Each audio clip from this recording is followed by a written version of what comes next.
ఓ ₹1 హుండీలో వేసి అది పట్టుకెళ్ళి నెలకొక్కసారి మీరు దగ్గరున్న గోశాలలో గడ్డో గ్రాసమో ఏదో ఒకటి కొని ఇచ్చారనుకోండి, మీ కుటుంబాలకి రక్షరేఖ కట్టుకున్నట్టే.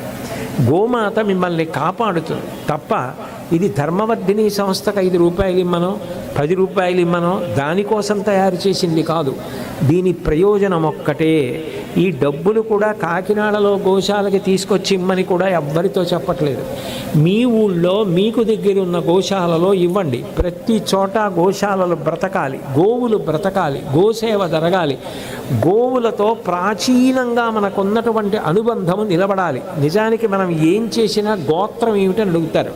గోత్రం అంటే అర్థం ఏమిటంటే, పూర్వం మన పూర్వీకులందరూ కూడా ఒక గోశాలలో ఉండేవారు.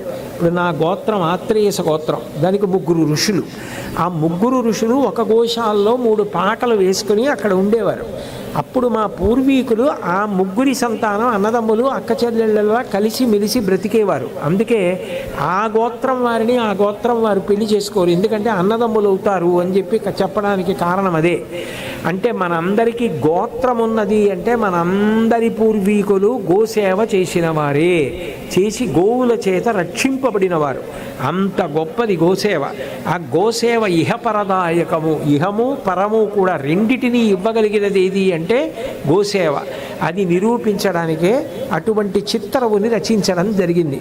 తరువాతి దాంట్లో గోపూజ నిత్యము అందరూ చేయవలెను. నేను నా ప్రసంగ ప్రారంభంలోనే చెప్పాను, గోపూజకి బ్రహ్మచారో వానప్రస్థో గృహస్థో సన్యాసో కాదు, అందరూ గోపూజ చేయవచ్చు. గోపూజ ఎంత గొప్పది అంటే, ఒకప్పుడు శృంగేరి పీఠాధిపత్యం వహించిన మహాపురుషులు చంద్రశేఖర భారతీ స్వామి వారు, ఆయన జీవన్ముక్తులు, ప్రాతస్మరణీయులు, అపర శివావతారులు. వారు శారదాదేవికి పూజ చేద్దామని బయలుదేరి వెడుతున్నారు. శిష్యులు పూజా ద్రవ్యాలు పట్టుకున్నారు. ఆయన శారదమ్మ గుడి దగ్గరికి వెళ్ళేటప్పటికీ లోపలికి వెళ్లకుండా అడ్డంగా ఒక ఆవు వచ్చి పడుకుంది.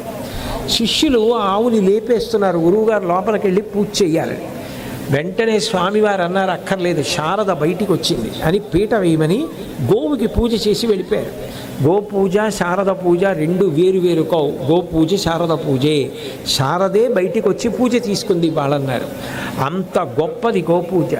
సంతాడ్యానతు పాదేన గవాం మధ్యే నచవ్రజేత్ మంగళాయతనం దివ్య తస్మాత్ పూజ్యా సదైవహి. ఇది సంస్కృత భారతంలో అనుశాసన పర్వంలో 69వ అధ్యాయంలో 4వ శ్లోకంగా భీష్మాచార్యుల వారు చెప్పినటువంటి శ్లోకం. సంతాడ్యానతు పాదేన, ఈ లోకంలో ఏ కారణం చేత కూడా మన పాదం తగలకుండా జాగ్రత్త పడవలసినటువంటిది ఏదైనా ఉంటే అది గోవు ఒక్కటే. అంటే ఇంకా అంతకన్నా పూజనీయమైనది లేదు. సంతాడ్యానతు పాదేన గవాం మధ్యే నచవ్రజేత్.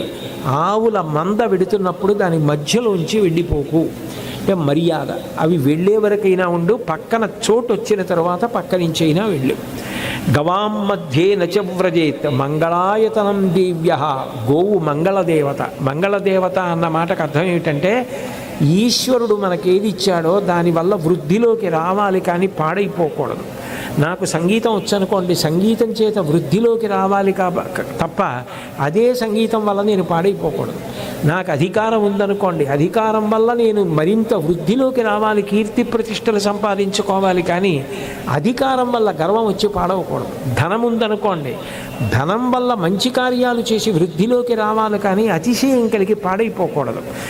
ఏది ఈశ్వరుడిచ్చాడో దాని వలన అతిశయము కలిగి పాడవకుండా వృద్ధిలోకి వచ్చి బాగా ఉన్నతిని పొందేటట్టుగా చెయ్యగలిగినటువంటి దేవతా స్వరూపమునకు మంగళదేవత అని పేరు. అందుకే శంకరాచార్యులు వారు కనకధారా స్తోత్రం చేస్తూ మమ మంగళ దేవతాయా అంటారు.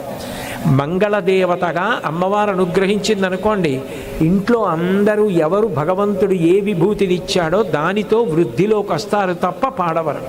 అటువంటి మంగళదేవత లక్ష్మీదేవి మంగళదేవతా స్వరూపంగా కంటి ముందు నిలబడితే ఆవిడే గోమాత.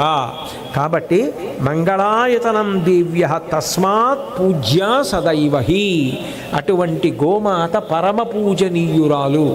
గోమాత కనపడితే ప్రదక్షిణము చేయకుండా ఉండవద్దు. ముట్టుకోకుండా ఉండవద్దు. గోవులు కనపడినప్పుడు ఒక్క గోవునైనా ఓసారి ముట్టుకో.